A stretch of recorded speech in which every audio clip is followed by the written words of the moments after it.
perspectiva do que a gente já viu até agora? É claro, de modo bastante sucinto. De modo bastante sucinto. Vamos falar sobre Agostinho, vamos falar sobre Boécio, vamos falar sobre Anselmo de Cantuária, vamos falar sobre Tomás de Aquino, vamos falar sobre Guilherme de Ockham e vamos terminar falando sobre o que é o Ocidente no sentido cristão, o que é a contribuição cristã propriamente dita e o que é a contribuição da herança católica propriamente dita. Só ajudar aqui a colocar o cabo da internet. Bom, esse é o nosso itinerário hoje, tá? Então, o que a gente vai fazer em termos de bibliografia? Não sei se vocês se recordam, mas a bibliografia básica é este livro aqui. Vocês se lembram desse livro? O que é o Ocidente? Do Philippe Nemo. Se for falar em português é Nemo, se for falar em francês talvez seja Nemo, não tenho certeza. Se não for, eu tenho errado miseravelmente desde então. Esse é o livro. É esse livro que eu estou tentando acompanhar, claro, com todas as qualidades e com todos os defeitos, para a gente abordar essa questão do que é o Ocidente. E a cada final de ciclo, como aconteceu na filosofia antiga, eu estou abordando as especificidades do que significa esse conceito de Ocidente, tá bom? Eu acho que a gente tem muito a ganhar. Imagina isso, cara, no final do curso, a gente vai ter percorrido o livro inteiro, esse livro inteiro, e você vai ter uma ideia bastante nítida do que é essa noção de Ocidente que tanto falam por aí. Então vamos nessa. Bom, voltando aqui para os nossos slides guia, a gente sempre faz um momento jabá rapidinho, né? Que é assim, isso aqui só é possível graças às pessoas que nos apoiam. E nos apoiam financeiramente, eu digo. Então eu sempre digo, se você enxerga valor no que a gente faz, e claro, está dentro das suas possibilidades econômicas, eu te convido a ser o nosso apoiador no link do Catarse, que está aqui, tanto na descrição do vídeo, quanto nos comentários, para contribuir conosco. Você sabe que os nossos apoiadores têm direito a uma apostila semanal, com cerca de 10 páginas, com aprofundamento do assunto tratado na aula e com a indicação de bibliografia mais aprofundada.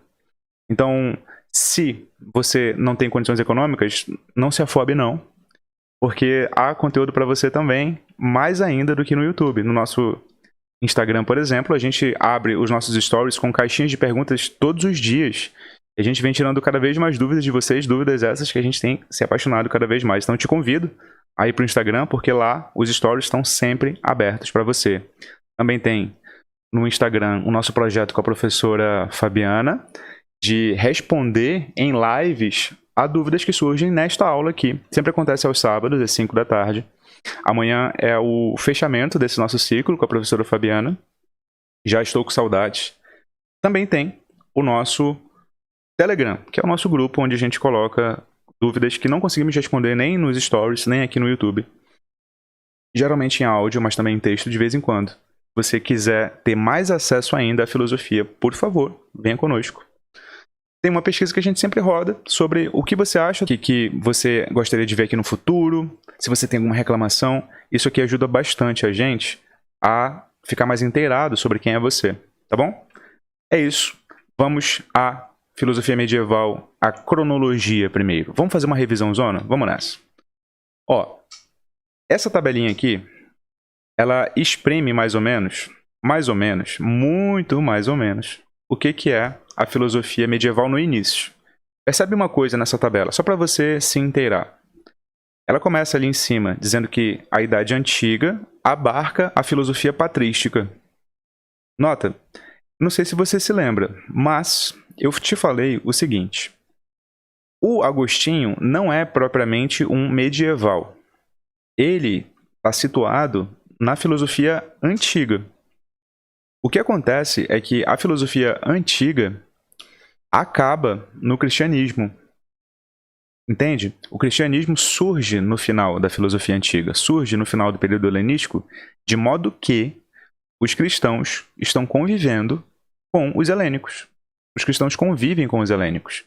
Há uma mistura ali. Se você se lembra da aula de Agostinho, a aula de Agostinho mostra isso. Bom, é claro que não tem só o Agostinho. Tem muitos outros padres da igreja aqui. Mas eu só coloquei aqui na nossa tabelinha os filósofos que nós abordamos no curso. Se você quiser ter um panorama dos filósofos que nós abordamos também, quer dizer, que nós não abordamos no curso, no material dos apoiadores haverá um resumo inteiro, assim, inclusive dos filósofos que nós não abordamos, de modo que você vai ter um panorama de fato completo da filosofia medieval, mesmo que aqui no vídeo a gente não tenha mencionado esses nomes. E aí eu completo o segundo nome com o Boécio. O Boécio é considerado o último romano e o primeiro filósofo escolástico. Ele está situado ali entre 400 e 500 depois de Cristo, e ele é considerado como o iniciador da filosofia medieval. Então a gente pegou uma parte da filosofia antiga com Agostinho e pegou o comecinho da Idade Média propriamente dita ali com Boécio. A filosofia patrística termina nesse ponto, e nos anos 500, 600 e 700 não há alguma produção filosófica, pelo menos nessa parte da Europa, significativa a ponto de ser mencionada nos manuais com relevância. Por isso que eu não coloquei nome algum aqui também. Mas vamos falar um pouco sobre esses dois, só revisar. A gente viu que o conceito de patrística significa o estudo da doutrina, das origens dessa doutrina, e as suas dependências e empréstimos do meio cultural, filosófico e da evolução do pensamento teológico dos pais da igreja, daí patrística, os pais da igreja. Então esse período aqui, ele é muito mais teológico, digamos assim. Ele é muito mais teológico que propriamente filosófico, porque ainda que ele se aproveite da filosofia, o intuito, o propósito de saída é fazer uma defesa da fé cristã que está ganhando terreno. É o final da antiguidade e começo ali da Idade Média, quase, né? Quase. Então, esse é o contexto em que o Agostinho surge. Então, quando você lê o Agostinho, você tem que ler numa chave que eu te dei na aula, que eu quero te lembrar. Isso aqui é muito útil para que você se lembre. Eu coloquei aqui, ó, uma tabela com a seguinte chave de leitura. A gente pode ler, se quiser, todos os filósofos antigos, ou pelo menos os principais, como se eles estivessem buscando doutrinas da salvação. Lembra disso? Que a filosofia, segundo Luc Ferry, pode ser dividida em teoria, de um lado, de outro lado, ética, e de um terceiro lado, doutrina da salvação. Teoria é quando você faz metafísica e epistemologia, né? Quando você descreve a realidade, quando você descreve a capacidade do ser humano de conhecer essa realidade. Ética é quando você tenta investigar como é que nós nos relacionamos em comunidade. E salvação? Salvação é a tentativa de encontrar sentido na vivência humana. A tentativa de encontrar um sentido, seja neste mundo, seja num mundo que transcende este mundo. Então, dessa perspectiva última, a gente pode ler o Platão como em busca do mundo inteligível, que seria esse mundo da salvação, por meio da episteme, do conhecimento. A gente teria o Aristóteles em busca da eudaimonia, da felicidade, por meio da vida virtuosa, principalmente da noção de virtude dianoética, você se recorda dela? E a gente tem todos os helenistas, os cínicos, os céticos, os epicuristas e os estoicos em busca da ataraxia, como essa salvação ainda em vida, cada um por um meio diferente. Os cínicos pelo desprezo completo às convenções, os céticos pela suspensão do juízo, os epicuristas pelo prazer moderado e os estoicos pela austeridade, pela vida sem excessos. Se é verdade essa chave de leitura que eu estou te propondo, então é possível encarar os cristãos como um todo, de certo modo filosofando, porque eles propuseram uma tese muito bem delimitada sobre o que é alcançar a salvação nesse sentido aqui. Para eles, a salvação não é o mundo inteligível necessariamente. A salvação não é a eudaimonia no sentido aristotélico, a ataraxia no sentido helenístico, mas sim a plenitude espiritual. A plenitude espiritual no sentido de contato com Deus, o contato místico com Deus, que se realiza por meio desse conceito de beatitude. A beatitude seria, então, comparável a todos esses meios dos antigos todos. Seria esse estado em que nós chegamos quando entramos em contato com Deus. A cristandade inteira vai partir dessa doutrina da salvação. Pelo menos no início. Com base nessa chave, a gente viu o Santo Agostinho, principalmente com base nesse quadro alegórico aqui do Philippe de Champagne.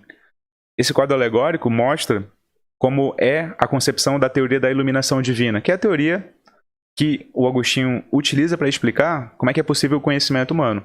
Ele se apropria do vocabulário filosófico do Platão, utiliza parte do vocabulário filosófico grego e propõe que o conhecimento só é possível porque há uma iluminação de cunho um tanto quanto místico e um tanto quanto filosófico de Deus que preenche a mente humana com sabedoria. E aqui a iluminação, a Veritas, está em cima do livro sagrado, ilumina a cabeça do Agostinho, vai e atinge o seu coração, e em seguida a próxima linha imaginária da pintura é a pena que ele segura na mão direita. E essa pena, então, seria a expressão do conhecimento. O Agostinho, então, está muito bem representado, e essa figura é uma das mais famosas. Você se recorda dela? O Agostinho é esse cara. E a gente também viu no Agostinho o que para mim é uma das maiores contribuições culturais, que é parte da evolução do que nós entendemos hoje como indivíduo moderno. Ainda não é o indivíduo moderno, né? O indivíduo moderno, vamos lá. A palavra indivíduo, eu te falei, ela significa indivisível. Uma pessoa que é um núcleo essencial que fornece identidade, fornece autonomia, enfim, é o que a gente é, aquela noção, né? Você é alguma coisa que só você sabe quem é, essa é a essência. Essa ideia surge na antiguidade, mas ela é muito refinada pelo Agostinho, e é o que eu quero te mostrar aqui. Olha lá. Tem a noção clássica do indivíduo enquanto polites, né? Enquanto cidadão, no sentido clássico. Depois, no período helenístico, ele passa a ser um cosmopolites, porque polis não há mais. E aí ele já meio que se desterritorializa da sua cidade. Ele passa a se ver bem mais como participante do cosmos do que como participante de uma polis. O direito romano agrega outro conceito, que é o de persona, a essa construção da individualidade contemporânea, que é o sujeito de deveres e de direitos, que permanece no tempo porque a lei assegura que ele tenha bens. E o cristianismo, principalmente com a figura do Agostinho, insere a noção de que nós somos, sobretudo, não as leis que garantem os nossos direitos e deveres, não a nossa relação com o cosmos e não a nossa relação com a cidade. Tudo isso faz parte de nós, mas somos, sobretudo, a relação que nós temos com Deus interna. O homem é o homem interior, a verdade reside dentro. Essa verdade que eu falei para vocês, que é tão presente no discurso de Coates hoje, mas que começa com o Santo Agostinho. É uma noção agostiniana, assim, raiz. Então, essa é a contribuição maior do Santo Agostinho, na minha humilde opinião. E se ele tivesse feito isso, para mim ele já merecia o título de um dos maiores pensadores de todos os tempos, porque isso foi extremamente influente na nossa história. Esse é o Agostinho, e a gente viu também que essa concepção de tempo foi muito sistematizada por ele. Não foi inventada por ele porque está presente na Bíblia, e a Bíblia é mais antiga que ele, mas ele sistematizou, principalmente na obra Cidade de Deus, a noção de tempo linear, progressivo. E, portanto, a noção, ou o germe da noção, de que nós progredimos. Nós, a cada vez que o futuro chega, ficamos melhores que no passado. Isso surge com uma noção de tempo que não é cíclica, que é a noção do tempo antigo, é cíclica, mas com uma noção outra. Isso também é uma herança que perdura até hoje. Vimos o Boécio. Lembra do Boécio? Boécio aqui não tem sobrenome, né? Ou pelo menos nos manuais não é registrado o sobrenome. O primeiro nome dele era Severinus, mas ele não é atrelado a uma cidade, assim como o Agostinho é Hipona, o Anselmo é a Cantuária, o Tomás é a Aquino. O Boécio não tem. Ele é o último romano. Ele já está vivendo na corte de um rei bárbaro. O que é um rei bárbaro? É um rei que não nasceu em Roma. Já é, portanto, posterior às invasões bárbaras. Ele já está servindo a esse rei. E ele está fazendo a última tentativa de retomar a tradição grega. Ele tem o objetivo de traduzir tanto Aristóteles quanto Platão para o latim e fazer com que eles sejam percebidos como concordando no essencial. Ele não consegue isso. Ele consegue traduzir apenas algumas obras lógicas do Aristóteles, e essa impossibilidade meio que... A palavra determina é forte, mas influencia fortemente o modo como vão filosofar depois. Eu não sei se você se recorda disso. O Boécio consegue traduzir só as partes da lógica aristotélica. E os primeiros escolásticos, quer dizer, os primeiros, quase todos eles, né, vão se dedicar quase que exclusivamente à parte lógica da filosofia. Grande medida por causa dessa impossibilidade do Boécio de não conseguir traduzir tudo. É curioso isso. Tá, aí o Boécio vem e tem ali algumas contribuições. Ele faz uma divisão da filosofia que fica muito influente. Lembra que filosofia era igual à ciência, a ciência só se desvinculou da filosofia no século XIX, muito perto da nossa época. Então ele divide, com base no Aristóteles, em filosofia especulativa e filosofia prática, e cada uma dessas ele divide em 3. Aqui são os seres intelectíveis, os seres inteligíveis, os seres naturais. Ele divide de acordo com o objeto de estudo, né? E ali estão o âmbito individual, o âmbito social e o âmbito doméstico. Cada uma dessas tem um nome. Aqui estuda os seres intelectíveis, aqueles que são completamente forma, nada de conteúdo. É a teologia, é a ciência suprema, que estudaria Deus.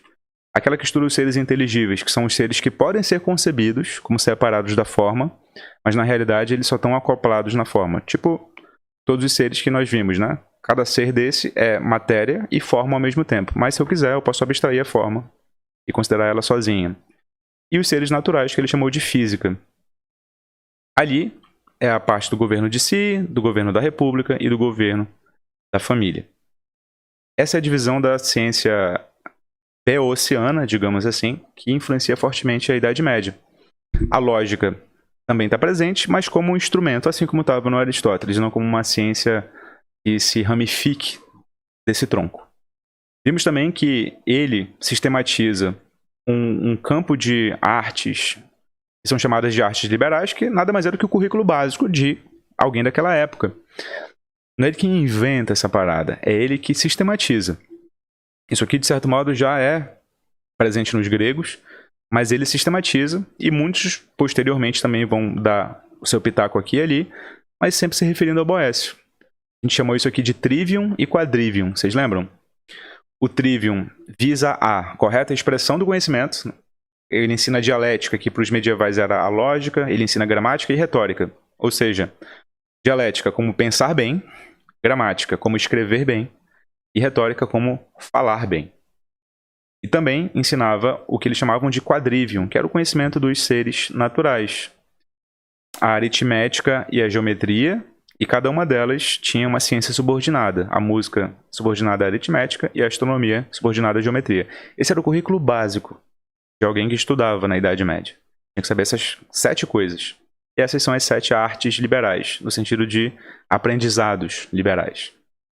Tudo bem. Vimos também que o Boécio, traduzindo só as obras lógicas do Aristóteles, traduziu também uma introdução ao Porfírio, melhor dizendo, uma introdução do Porfírio, que é um filósofo um pouco anterior ao Aristóteles. Uma obra chamada Isagoge, que era uma obra de introdução a categorias do Aristóteles.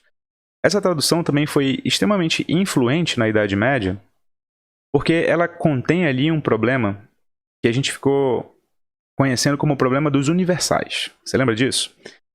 Esse problema, posteriormente, todo e qualquer filósofo da escolástica tentou responder de algum modo. De algum modo. O que é o problema dos universais? O problema dos universais é tripartido, na verdade. A primeira pergunta: espécies e gêneros, ou seja, os universais, os conceitos, têm existência real? Ou são apenas conceitos? Platão diria que tem existência real, o mundo das formas. O Aristóteles diria que não, eles existem na medida em que os indivíduos existem. Se tem existência real, eles são materiais ou imateriais? Se são conceitos, eles existem apenas na mente ou de modo independente?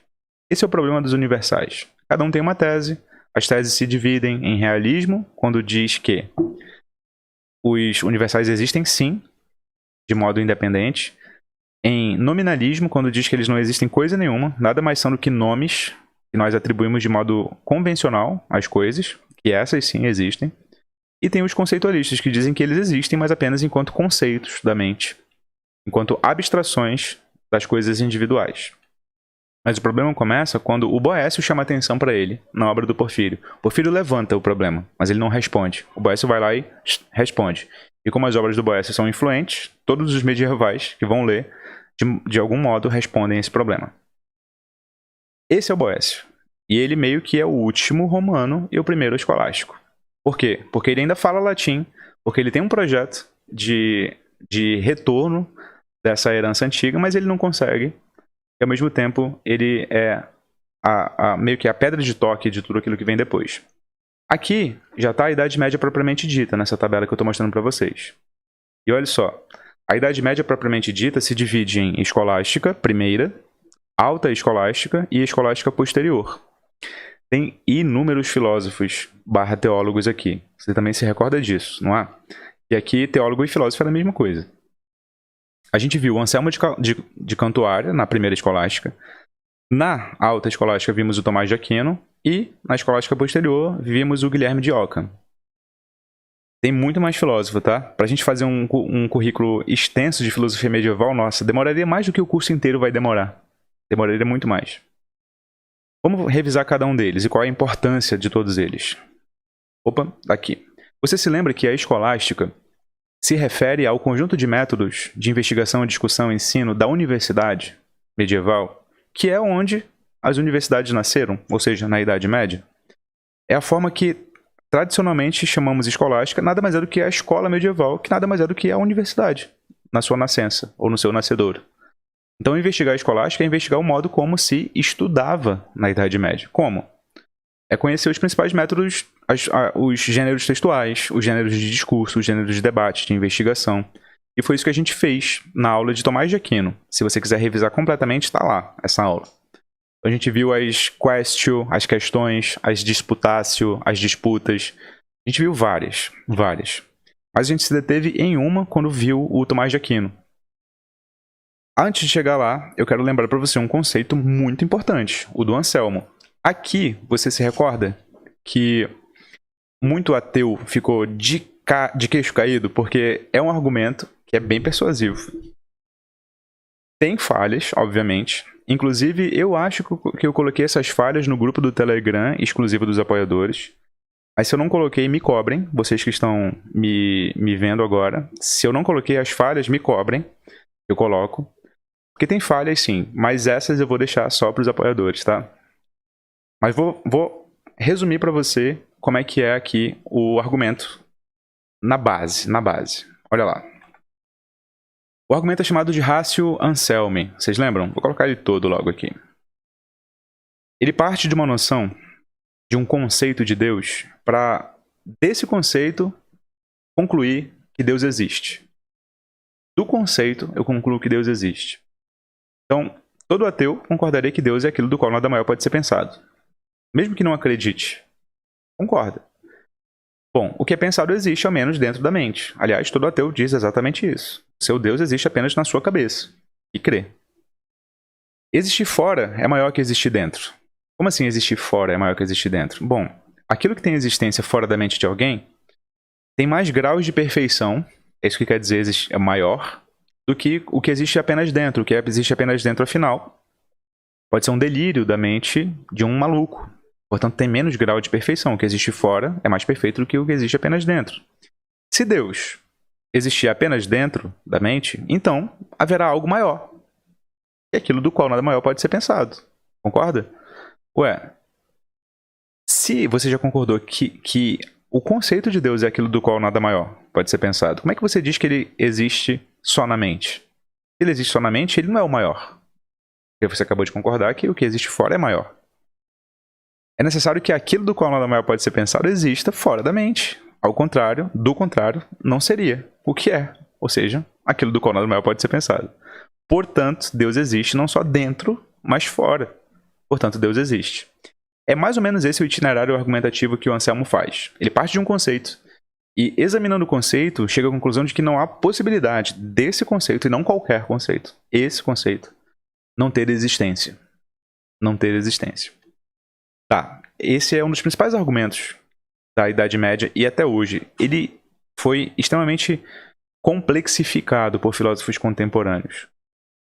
A versão complexa dele você só entende se você souber a lógica modal. É bem difícil, Mas tá bom, esse é o Anselmo e essa é a contribuição mais forte. Em seguida a gente falou sobre o Tomás de Aquino, que é o filósofo escolástico mais, digamos, robusto em termos de obra, em termos de influência, em termos de reconhecimento. A gente viu o Anselmo por via dessa obra aqui, você se lembra? É um quadro alegórico que mostra na base o Aristóteles oferecendo um manuscrito que o Aquino pega e oferece à igreja. Aquela mulher sentada é a alegoria da igreja. Essa alegoria, essa pintura, mostra tanto a influência do Aquino quanto à relevância do Aquino para a igreja. Essa alegoria abriu a aula para a gente dizer quais são as influências do Aquino e qual que era a função dele maior, né? Servir. Afinal de contas, é o cristianismo. Depois disso, a gente percorreu a Suma Teológica, que era um gênero literário, Suma. A teológica do Aquino foi uma das mais influentes, que nada mais é, trocando em miúdos, do que uma tentativa de fazer um resumo, daí Suma, dos principais pontos dos dogmas católicos, mas não de modo só expositivo. E aí que tá. Aí é que tá. E é por isso que eu insisti tanto com vocês nessa parte do curso, em dizer que aquele negócio de você dizer que medieval só é dogmático, que nunca argumenta, que só quer implantar a sua fé em relação aos outros, é papo. É mentira isso. Existiu a Inquisição? Óbvio que existiu. Existiu fundamentalismo? Claro, claro, mas isso não é um fenômeno, digamos assim, que deva se sobrepor ao esforço desses filósofos, que foi extremamente argumentativo. Porque senão você vai também ter que reconhecer que na nossa época democrática houve pessoas, e há pessoas fundamentalistas, e nem por isso nós dizemos que a principal característica da nossa época é essa. Houve muito debate. É claro que esse debate era restrito a um círculo acadêmico. Afinal de contas, o saber não era democratizado na época.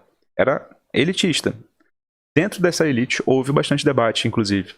Muita gente perguntou nos comentários se na mesma época houve quem refutasse o Tomás de Aquino. Claro que houve. Óbvio que houve. Você só perguntou isso porque você não prestou atenção na aula. Porque eu falei para você que a dinâmica própria da universidade era justamente os professores colocarem suas teses em sessões em que eles eram questionados. Em sessões em que eles eram questionados. Eles não publicavam um livro do nada. Eles publicavam um livro depois de um trabalho que fazia parte. Trabalho esse que era dividido em partes nas quais o argumento era assim incontornável. Você tinha que argumentar. Então, de olho nisso. Aqui é a estrutura da Suma, né? Ela sempre começa com um tema, que começa com um utrum, que em latim traduzido significa um se. Se a existência de Deus pode ser demonstrada. Aí depois ele reconhecia ali o que algumas autoridades defendiam. O videtur, que é o parece. Parece que a existência de Deus não pode ser demonstrada. Porque segundo fulano de tal. Aí ele mostrava quem era contra essa tese. Sede contra, mas em contrário. E aí ele respondia. Isso é argumento, assim, raiz. Tem pessoas que pensam assim. Agora eu vou dar a minha opinião. Talvez eu concorde com essa, talvez eu concorde com aquela. Mas, independentemente de quem for objeto da minha concordância, eu vou dizer por que eu concordo. Eu não vou dizer quem tá certo sem argumentar antes. Aí é que tá a beleza da coisa. Ele acabava contra-argumentando a pessoa da qual ele discordava. Assim, isso faz muita falta no nosso procedimento filosófico atual. E ele fazia. E era medieval. Em seguida a gente viu as 5 vias para a existência de Deus, que é um argumento contido na Suma Teológica. Argumento esse bem diferente do Anselmo. Você se recorda? Por quê? Porque o Anselmo parte de um conceito. O Anselmo parte de um conceito e desse conceito ele deriva a existência de Deus. O Aquino, não.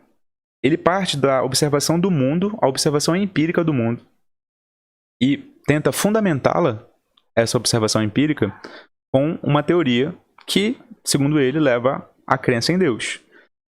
Se o mundo se movimenta e se o mundo é regido por uma cadeia causal, é a primeira e a segunda via, então ou esse movimento regride ao infinito, ou essa cadeia causal regride ao infinito, ou tem uma causa que não é causada, ou tem um movimento que movimenta sem ser movimentado. Portanto, para não regredir ao infinito, existe uma entidade que movimenta sem ser movimentada e causa sem ser causada. Essa entidade é Deus, segundo ele. Ele também recorre à via do possível e do necessário, ou seja, as coisas são possíveis, todas elas. E ser possível significa que a causa da possibilidade não está na coisa nela mesma, está fora. Todos nós aqui somos seres possíveis. Por quê? Porque nós não nos causamos. Quem nos causou foi outro ser que não somos nós. Ora, mas se só houvesse seres cuja causa não está neles mesmos, né? Então seria possível que eles nunca tivessem existido. Mas eles existem. Portanto, é preciso admitir a possibilidade de pelo menos um ser, que não é somente possível, mas que é necessário. Ou seja, cuja causa está nele mesmo e não fora dele. Esse ser seria Deus. A quarta via é a de graus do ser, que nada mais é do que você dizer que se há os intermediários, os mais ou menos feios, os mais ou menos inteligentes, os mais ou menos sábios, e por aí vai, é porque, se eu sei que uma pessoa é mais ou menos, é porque eu estou tomando como parâmetro o máximo. O máximo. Ora, se não houvesse o máximo, eu não teria o critério para dizer qual que é o menos. Esse máximo, então, seria o maximamente perfeito. Portanto, Deus. E a última é a via da causa final.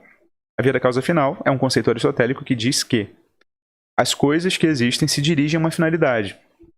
Por exemplo, o ser humano se dirige à felicidade. Por exemplo, quando a gente abandona as coisas, elas se dirigem ao centro da Terra. As coisas têm uma intencionalidade, tendo elas consciência ou não. Ora, a nossa intencionalidade é explicada pela nossa razão, mas a intencionalidade do mundo não é explicada por outra coisa, senão uma causa final que subsiste a tudo que existe. E, portanto, essa causa é Deus.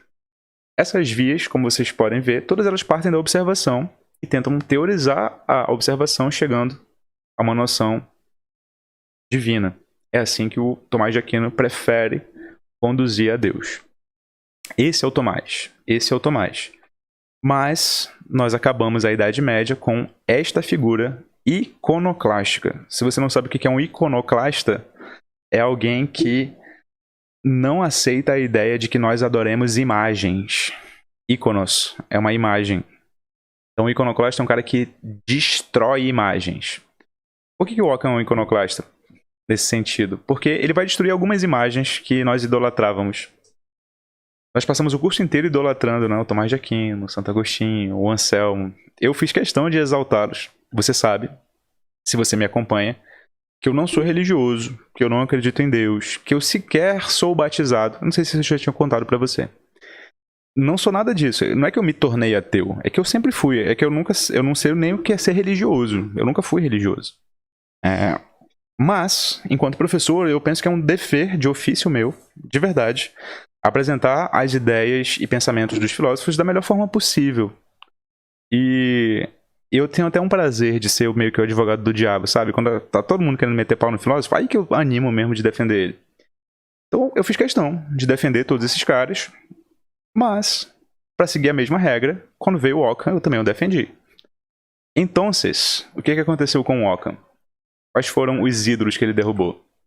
O Ockham tem uma noção nominalista em relação ao problema dos universais. Eu defendo que ele tem uma noção conceitualista, na verdade, mas ele entrou para os manuais como sendo um nominalista. O que ele diz?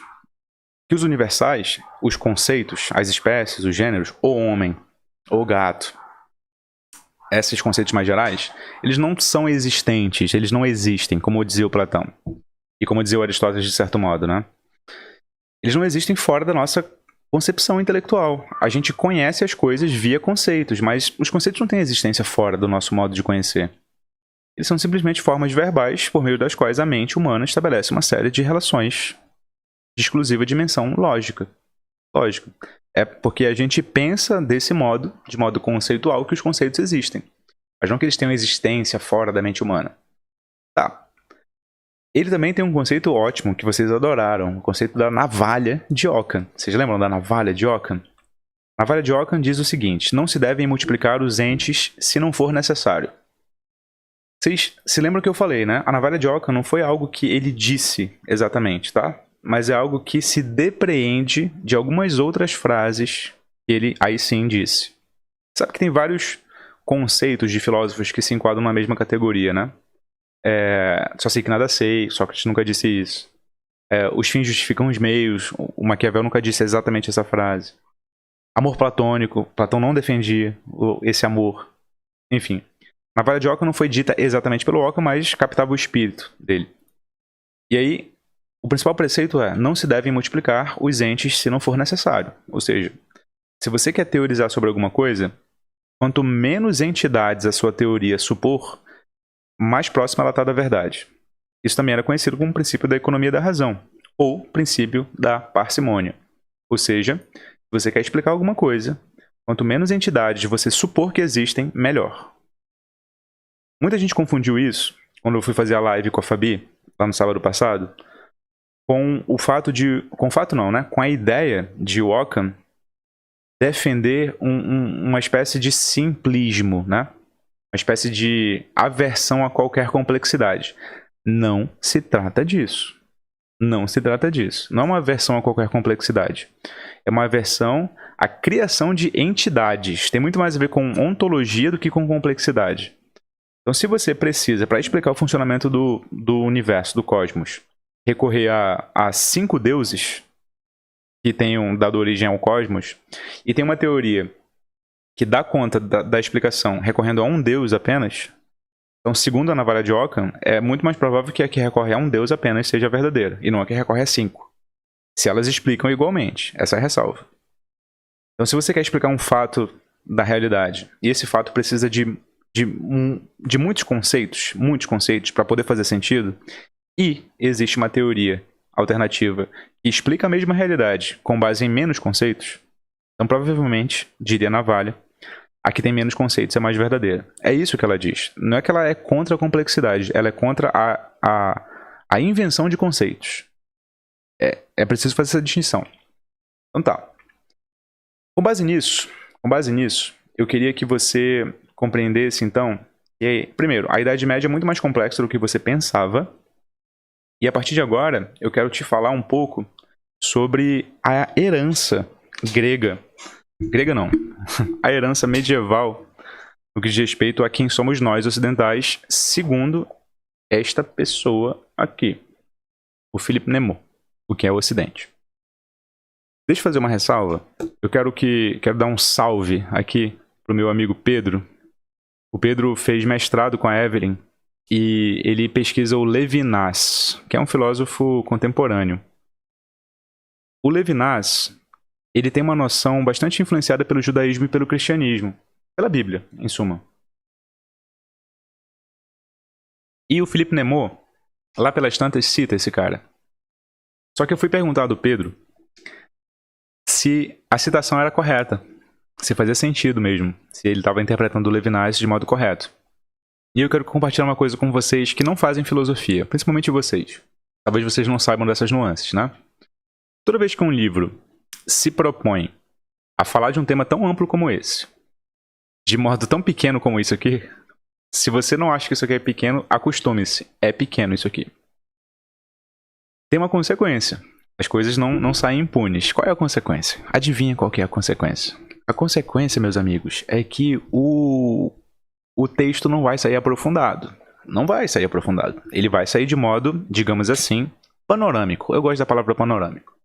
Eu já usei essa metáfora com vocês outras vezes, que é a seguinte. Eu gosto, mas é um gosto pessoal meu, de tratar a filosofia de modo panorâmico e não de modo específico. Eu gosto. Não é que é o mais certo a fazer, é o que eu gosto. O que significa isso? Significa o seguinte.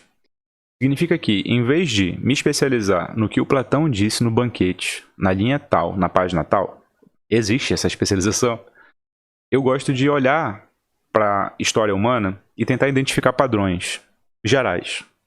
É o que o Nemo faz, tá? Só que quando ele vai falar de filósofos específicos, tem uma consequência.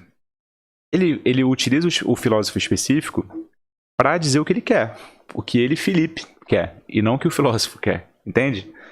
Nesse sentido, o Philippe Nemo é muito mais filósofo do que historiador, muito mais. Então pode ser que eu fale aqui alguma coisa que tem a ver com o que o Philippe Nemo pensava, mas não tem a ver necessariamente com o que, na realidade, o texto do filósofo que ele cita, ou da Bíblia que ele cita, queira dizer. Percebe isso? Eu quero que você entenda essa chave, porque isso faz com que você entenda melhor os textos que você lê e as pessoas que você escuta, tanto na internet quanto fora da internet. Existe essa distinção, essa escolha. Em economia, a gente chama isso de trade-off. Trade-off. Já ouviu falar disso? Trade-off. Trade-off é uma escolha que você faz que implica necessariamente numa perda. Implica uma perda, não numa. Implica uma perda. Ou seja, se você escolheu, olha só que coisa. Se você escolheu estar me assistindo aqui agora, Dama de Faustão aqui, exatamente às 6h56, bicho. Se você escolheu significa que você necessariamente está perdendo outra coisa, nem que seja dormir, nem que seja assistir a Netflix, nem que seja beber cerveja com seus amigos. Tá, você que está me vendo outro horário e outro dia, tudo bem, mas isso aplica a você mesmo. Eu estou gravando isso no dia 4/9 de 2020.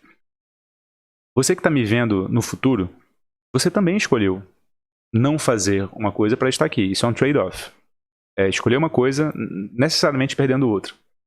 A vida é assim, e esse livro é assim. Eu quero fazer essa ressalva porque eu fiquei muito abalado com o que o Pedro me falou, em termos acadêmicos, e agradecido ao mesmo tempo, porque ele me abriu os olhos. Então, tenha isso em mente, tá? Tenha isso em mente. A depender do texto que você lê, você não deve esperar dele especificidade, mas sim panorama. Mas sim panorama. E a depender do texto, você não deve exigir dele panorama, mas sim especificidade. Tá bom? É o caso aqui. Então, vamos lá. O que o Philippe Nemo fala sobre o que é Ocidente? No sentido de o que é a herança cristã, propriamente. E aqui é curiosíssimo, porque você que é progressista, vai gostar. Vai gostar. Olha a ideia do Felipe aqui. Vamos lá. A herança cristã começa com a inserção de o que ele chama de moral da compaixão. O que é a moral da compaixão? O que é a moral da compaixão? A moral da compaixão, segundo o Philippe Nemo, é a moral que tenta inserir a noção que o sofrimento não é normal. Que diabo é isso, Vitor? Que diabo é isso? Como assim o sofrimento não é normal? Eu sei que o sofrimento não é normal. É óbvio, o sofrimento não é normal. Sofrer é ruim. Então, nem sempre foi. Nem sempre foi. Desde uma concepção antiga, desde uma perspectiva antiga, não é algo que se deva ligar ou se preocupar sofrer. Sofrer faz parte da vida. Portanto, não é motivo de especulação, reflexão. Faz parte da vida. Quem insere a noção, segundo Nemo, a noção de que o sofrimento deve ser evitado, que é um senso comum hoje, é o cristianismo através da moral da compaixão. Através da moral da compaixão. É a noção de que o sofrimento não é dado e que ele precisa ser evitado. E que, portanto, nós temos que nos importar com ele, seja conosco ou seja com o próximo. Essa é uma noção cristã, segundo Philippe Nemo. Outra noção cristã que nós herdamos é a moral da misericórdia. O que é a moral da misericórdia? A moral da misericórdia é a seguinte. Ao contrário da noção de justiça clássica, que ou é uma coisa por outra coisa, noção de igualdade, né? Se nós queremos fazer um contrato, o justo é que você me dê um elemento que equivalha ao elemento que eu vou te dar. Né? Essa é uma noção de justiça clássica, de igualdade. Ou tem uma noção de justiça comutativa, que é uma justiça que não é um para um, mas ainda assim é uma justiça proporcional. Uma justiça proporcional. Ou seja, às vezes, para você fazer justiça, não basta você dar uma maçã para cada. Como assim? Às vezes, você tem 5 pessoas e você tem 5 maçãs. Mas nem todas as 5 pessoas estão com fome igual. Às vezes, uma delas já comeu. E, portanto, não tem fome. E, às vezes, uma delas, das outras 5, não come há 3 dias. Portanto, é justo, nesse sentido proporcional, você não dar a maçã para quem não está com fome e dar 2 maçãs para quem não comeu. Entende? Nesse caso, você está tratando de modo diferente, mas esse diferente é para aumentar a proporcionalidade em vista de uma variável que está ali na ação, no evento. Isso é uma justiça proporcional. Proporcional comutativa. Essas são justiças clássicas, que já estão presentes no Aristóteles. Só que a noção de moral da misericórdia insere um novo conceito de justiça. Isso é muito curioso, porque você que é de esquerda vai se identificar. O que é a noção de misericórdia enquanto competidora das noções clássicas de justiça? A noção de misericórdia, nesse sentido, competindo com a justiça, é a seguinte. É que não importa o dano que a pessoa tenha me causado, não importa o que ela esteja me pedindo, se eu aceito a misericórdia, eu concedo a ela tanto o que ela me pede, quanto o perdão, independentemente do que ela tenha me causado. Isso é misericórdia. Portanto, a misericórdia não segue a igualdade clássica, nem a proporcional. Segundo Nemo, a misericórdia é, por definição, desproporcional.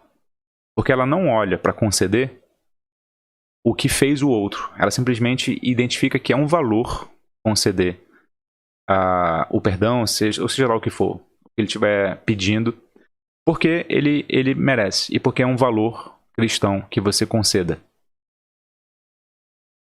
Esse valor da misericórdia compete com a justiça, mas, por exemplo, segundo Nemo, ele insere na mentalidade ocidental a noção de que as injustiças têm que ser reparadas. Como assim injustiça tem que ser reparada? É que eu tenho que alimentar os pobres, que eu tenho que tirar eles da condição de miséria, independente deles merecerem ou não, que eu tenho que cuidar de pessoas estranhas, independente delas merecerem ou não. A noção de justiça social abstrata que a gente tem hoje deriva da noção de misericórdia segundo o Nemo. A noção de justiça social não é óbvia para todo mundo, você sabe disso. Alguém que está me observando vai pensar, se não vai escrever no comentário. Vitor, esse negócio de tratar bem todo mundo, mesmo que eu não conheço, não é minha não. Ah, então, porque você não é misericordioso. Você não é misericordioso. Se você só liga para sua família e para sua tribo, você não é misericordioso. O misericordioso liga para qualquer um. Essa pessoa merecendo ou não. Essa pessoa merecendo ou não.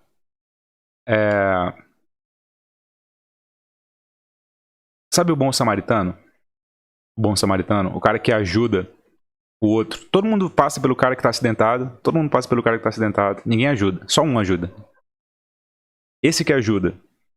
Ele ajuda por quê? Porque ele conhecia o cara que estava precisando de ajuda? Não. Não é por isso. Por quê? Porque ele é misericordioso. Só por isso. Não interessa quem foi ajudado. Não interessa que houve alguém ajudado. E essa é uma noção cristã. Essa é uma noção cristã. Germe da noção de justiça social. Se você não tem misericórdia, você acha que todo bandido tem que morrer. Por exemplo. Ué, ele não é bandido? Ele não cometeu um crime? Morre. Então, isso é o contrário da misericórdia. Porque a misericórdia é concedida mesmo que a pessoa não mereça. Ela é desigual. Ela não é igual. Entende? É difícil, né? É difícil. Nem todo cristão tem misericórdia nesse sentido. Você sabe do que eu estou falando. Tá bom.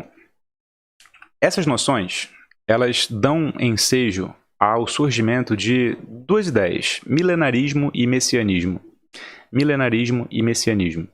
As duas não querem dizer a mesma coisa, mas elas na essência, se relacionam. O que é o milenarismo e o que é o messianismo? O messianismo é a crença de que o Messias virá. Para os judeus, ele ainda não veio. Para os cristãos, quem veio foi Jesus. É a crença de que o Messias virá. Isso é um messianismo. E virá e nos redimirá a todos. E salvará a todos.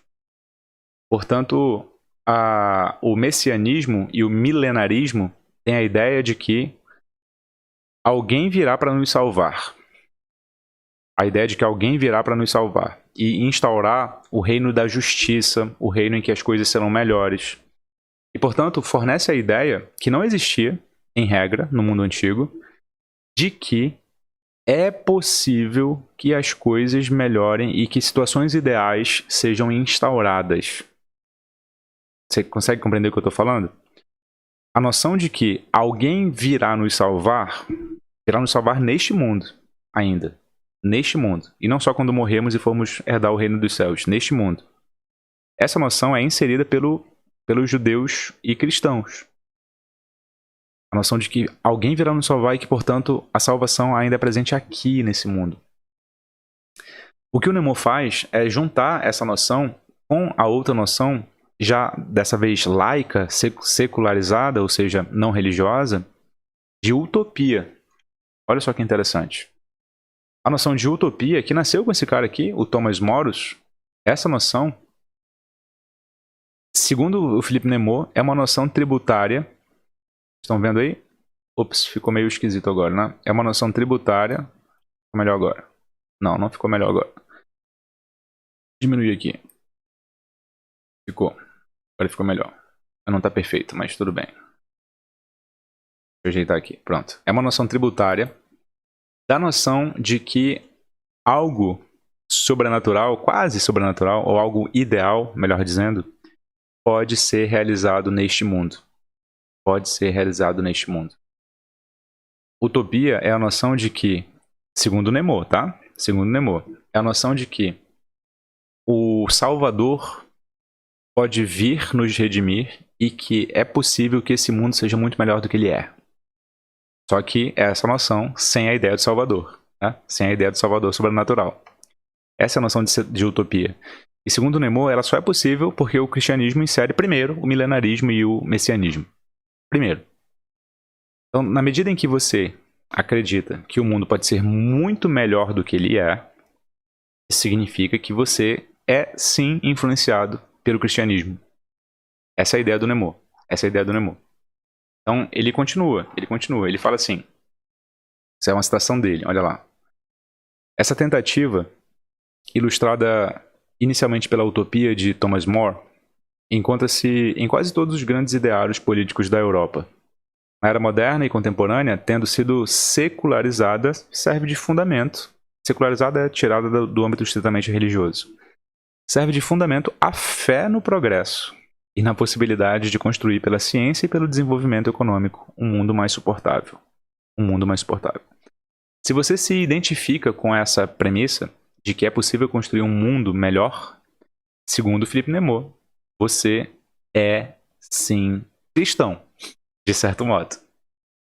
É, sim, cristão, de certo modo. Que quem inaugurou essa possibilidade de pensamento foi o cristianismo. Isso é muito curioso, né? Isso é muito curioso. Porque, de novo, né? Eu me identifico com isso. Eu sou ateu. Veja, reconhecer a minha raiz cristã não implica em acreditar em Deus. Significa reconhecer minha raiz cristã. É isso. Enquanto ser que nasceu numa cultura cristã. Só que é o seguinte. O Nemo identifica duas tendências que advêm do milenarismo. Duas tendências.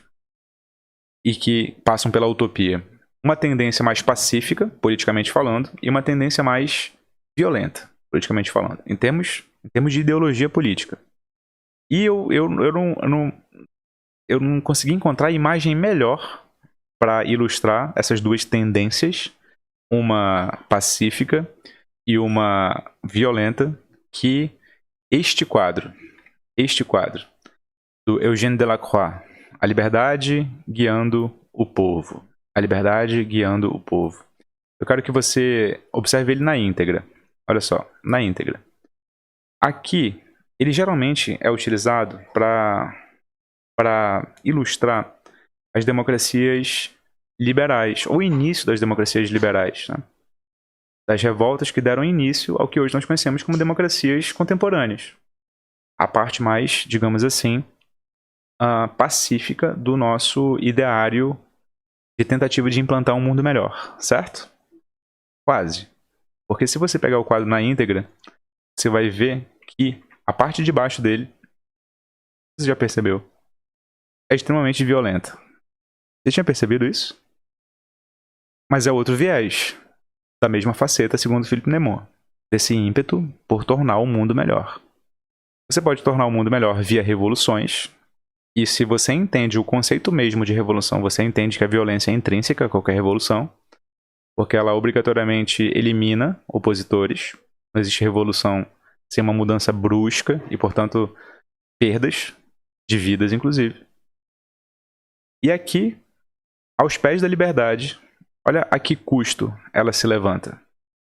Cadáveres. Simples assim. Então esse seria o aspecto mais violento, revolucionário, do utopismo. E aqui seria o aspecto mais bonitinho, democrático. São duas tendências que existem até hoje e que, segundo Philippe Nemo, são influenciadas completamente pelo utopismo que deriva do messianismo. E, portanto, sim, herdeiros somos todos do cristianismo, de certo modo. É bastante curioso isso. Bastante curioso isso. Essa seria, portanto, a nossa herança política. Essa seria, portanto, a nossa herança política derivada dessas ideias cristãs que tomaram conta do ideário ocidental. Agora, tem uma herança propriamente católica. Católica.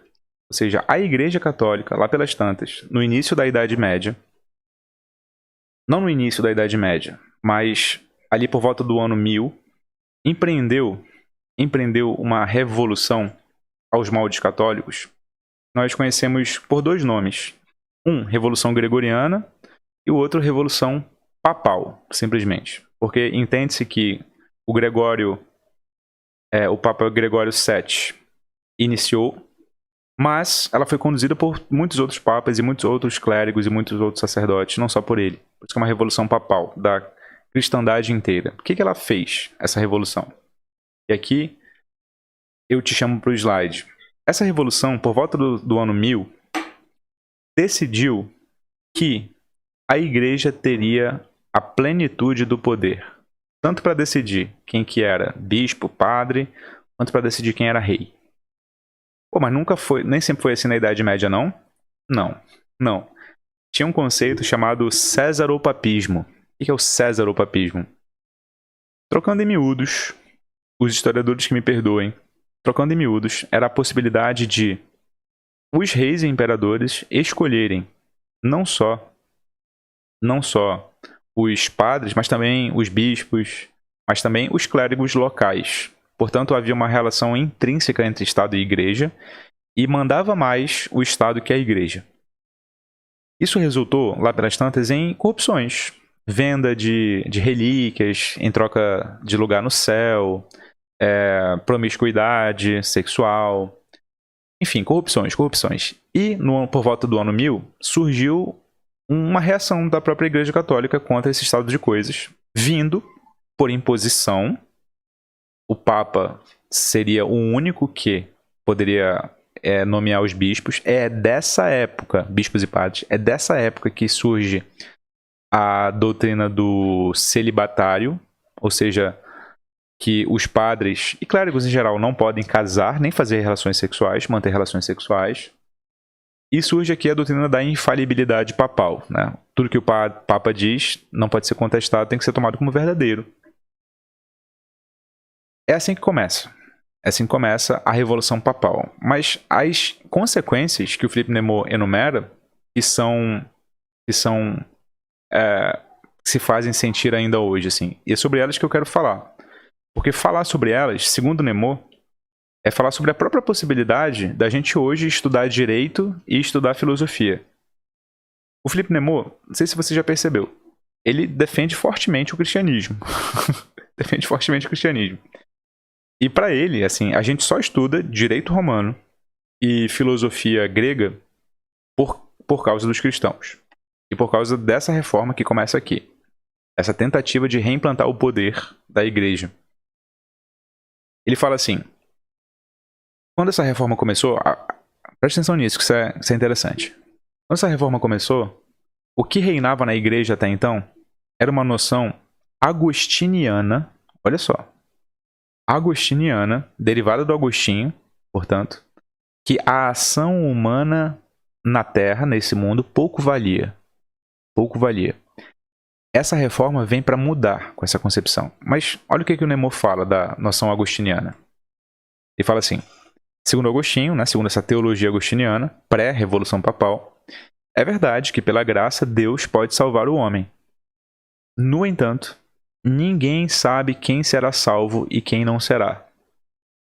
E o homem nada pode fazer para mudar esse decreto eterno. Se Deus condena, nenhuma boa ação poderá salvar, do mesmo modo que uma ação má não pode impedir que Deus salve.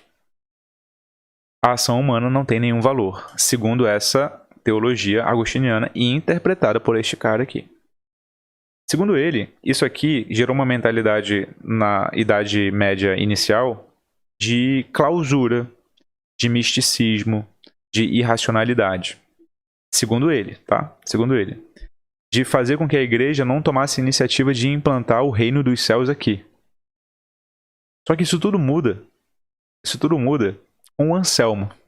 Olha só que curioso. A gente não viu isso no Anselmo na aula porque é mais religioso do que filosófico. Mas a teologia anselmiana, olha só que doido isso. Ela vai frontalmente contra a teologia agostiniana na visão do Nemo, porque ela diz o seguinte, olha lá. Para o Anselmo, a salvação humana deixa de ser uma simples perspectiva. Para Agostinho, a salvação só depende de Deus. O homem não pode fazer nada para que Deus salve. A graça de Deus já foi dada, segundo o Anselmo. Como assim? Quando Deus escolheu morrer por nós na cruz, ali ele já nos salvou. A humanidade está salva desde já, pelo sacrifício de Cristo, segundo o Anselmo. Se o pecado original foi integralmente resgatado, a cada homem só resta resgatar os pecados atuais cometidos durante a sua própria vida e pelos quais ele é individualmente responsável. Qualquer ação humana, apesar de finita, conta para o balanço. Nota que aqui a ação humana volta a ser valorizada. Como assim volta a ser valorizada? Porque antes a concepção cristã, segundo Nemo sempre, era de que se a graça só pode ser concedida por Deus e, portanto, ninguém controla Deus, então ninguém controla a graça. Então não importa o que você faz, na verdade. Deus escolhe quem salva e pronto, acabou. Você não tem que contestar. É Ele quem escolhe. Nesse sentido, a ação humana fica desvalorizada. Com Anselmo, ele diz assim, não, a gente já está salvo. Só que, note, Deus nos salvou do pecado original. Agora, os seus pecados em vida, é você quem salva. Portanto, meu amigo, cuide para que a sua vida seja o mais reta possível. Porque isso é sua responsabilidade. E isso você tem que fazer. Isso aliado a outro fato, que é curioso pra caramba, que é, lá pelo ano 1000, segundo os milenaristas, lembra do messianismo e milenarismo? Deus voltaria. Jesus voltaria. Só que não voltou, né? Não voltou. Muitos acreditavam que logo depois que Jesus morreu, ali por volta do ano 0, que é quando a gente começa a contar, ele também voltaria, e ele não voltou. Até hoje tem gente esperando ele voltar e ele não volta. Mas uma tese que sobreviveu desde lá dessa época, e que hoje muita gente acredita ainda, é a de que Jesus não volta porque o mundo é iníquo. O mundo é indigno de sua presença. Por isso que ele não volta. Portanto, cabe aos cristãos tornarem o mundo digno e equânime para que Jesus então se sinta à vontade de fazer aqui sua morada. Essa concepção, segundo Nemo, é basilar para que a revolução papal aconteça. Para que a igreja tome as rédeas de novo. Ela tomando as rédeas de novo, movimentada por essa mentalidade de fazer de novo a terra ser digna de Jesus, faz com que ela, de novo, volte a identificar valor na ação humana. Valor na ação humana. E, afinal de contas, a missão do homem é preparar o terreno para que Jesus volte. Isso faz com que várias modificações aconteçam. E o Nemo chega ao exagero, segundo eu penso, de dizer que, por exemplo, as universidades só são inventadas por causa disso. O direito romano só é inventado por causa disso, porque a igreja, como ela precisa legitimar as suas ações, ela vai empreender pesquisas para fazer novos códigos. E esses novos códigos vão se inspirar no direito romano, que estava muito tempo esquecido. Ele volta a ser, enfim, sistematizado, traduzido não porque era latim, mas utilizado. A filosofia grega ganha novo ímpeto, porque, inclusive, a disposição espiritual por pesquisa volta para fundamentar a fé cristã. Daí a explicação da escolástica e do interesse renovado pelos escritos do Aristóteles.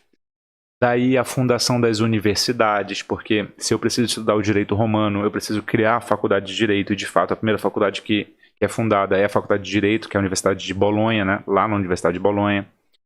Depois vem toda a reimplantação do currículo das artes liberais, do trivium, do quadrivium, vem as outras faculdades, e se instaura todo um currículo para, claro, legitimar a igreja, mas que serve de molde para todos os estados que vão renascer no final da Idade Média. Inclusive, a própria organização da igreja na sua legislação, segundo Nemo, serve de inspiração para os estados que começam a nascer.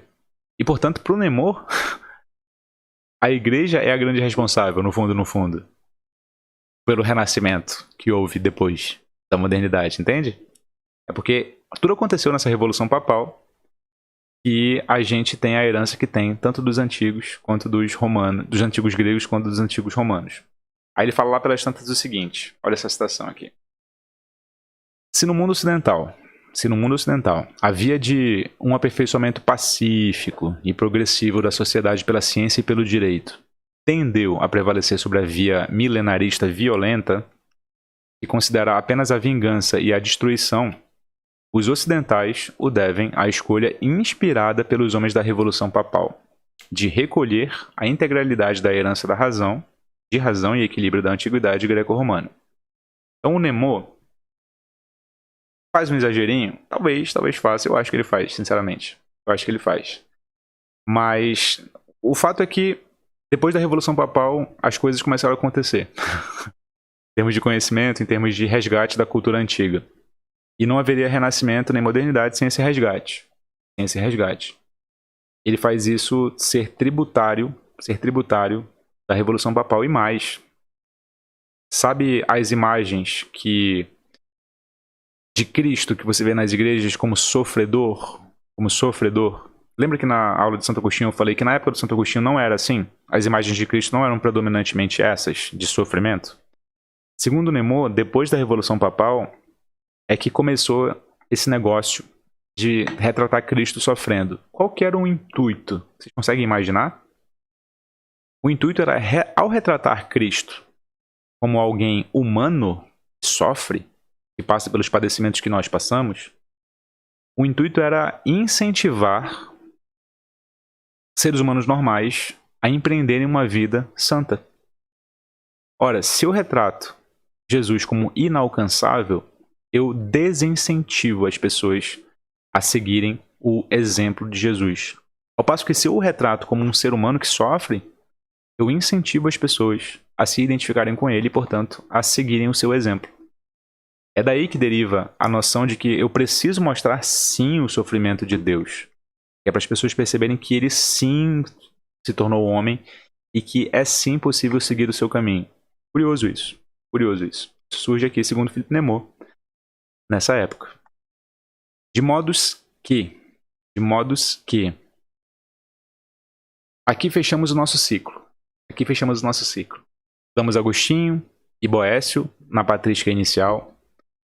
Na escolástica, estudamos Anselmo, estudamos Tomás, estudamos Guilherme de Ockham e agora fechamos a aula com o que é o Ocidente na contribuição cristã. Primeiro, a contribuição cristã informa, de certo modo, bastante predominante as nossas tendências políticas, se nós acreditamos na implantação de um mundo melhor, seja essa implantação revolucionária, seja essa implantação via democracia liberal.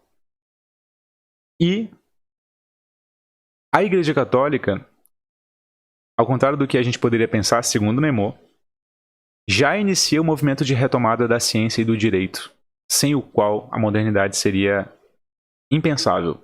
Portanto, nós devemos muito a cristãos.